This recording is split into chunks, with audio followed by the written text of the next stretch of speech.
Friends, అనుకోకుండా సడన్గా నేను భీమవరం డిఎన్ఆర్ కాలేజ్ గ్రౌండ్లోకి వచ్చాను. ఇక్కడ మన ఫ్రెండ్ ఆయన శ్రీనివాసరాజు గారు అని ఉన్నాడు అనమాట. చూసారా ఎంత అందంగా తెల్లగా ఉన్నాడో, తెలసీన్ అంటారు ఎన్ని.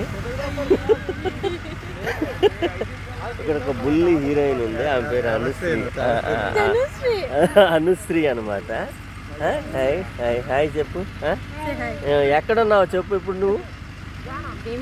భీమవరంలో ఉన్నా, అవునా? భీమవరం బుల్లోడ పాలు కావాలా, పాలు కావాలా. వా, బిగ్గెస్ట్ షో జరుగుతుందన్నమాట ఇక్కడ, బెలూన్ షో జరుగుతుందన్నమాట. సో అందుకోసం అని చెప్పేసి సడన్గా ఇక్కడ రావడం జరిగిందనమాట. సో ఈ వీడియో మీకు నచ్చినట్టయితే లైక్ చేయండి, షేర్ చేయండి, కామెంట్ పెట్టండి. Thank you one and all. చూసారా?